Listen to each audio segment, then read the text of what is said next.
වසර 3ක් තනි වුණු අමතක කර දමපු කූඩුවක කතා කරන්න බැරි මේ අසරණයා හිර වෙලා හිටියා. කවුරුත් නැති පාළු රංචුවක තමන්ගේම අයිතිකරුගෙන් ලැබුණු දඬුවමකට ඔහු වන්දි ගෙව්වේ මෙන්න මෙහෙමයි. පෑරුණු ඇස් දෙකක්, දූවිලි වලින් වැහුණු පැටලුණු ලොම් ගොඩක්. මේ ජීවිතය දිහා බලද්දී හදවත දරා ගන්න බැරි වේදනාවකින් පිරුණා. මම තීරණය කළා මොනම දේ වුණත් මේ අසරණයාව බේර ගන්නවා කියලා. පළමු වතාවට ඔහු කූඩුවෙන් එළියට ආවේ බයෙන් ගැහෙමින්.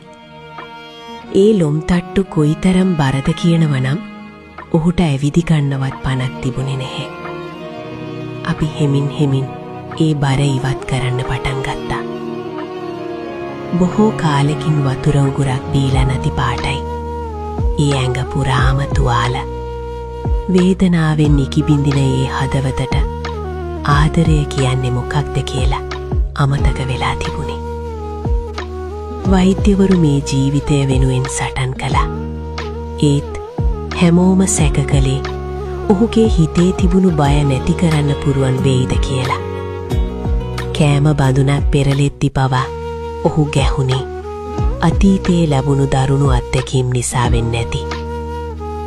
අපි ඔහුට බලෙන් කෑම පෙව්වේ ජීවත් කරවන්න තියෙන එකම බලාපොරොත්තුව නිසයි. ඒත් දවසින් දවස ඒ බය පහව ගියා. ඔහු අපිව පිළිගත්තා. ආදරය කියන්නේ ලෝකයේ තියෙන ලොකුම බෙහෙත කියලා ඔහු අපිට ඔප්පු කළා. අද ඔහු වෙනස්ම කෙනෙක්. ඒ කළු පැහැති දිලිසෙන ලොම්, ඒ සතුටු පිරියැස්. ඔහු අද අපේ පවුලේම කොටසක්.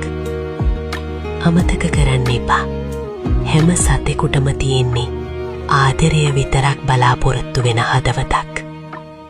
මේ වගේ දුකක් ආයෙත් කිසිම සතෙකුට නොවේවා.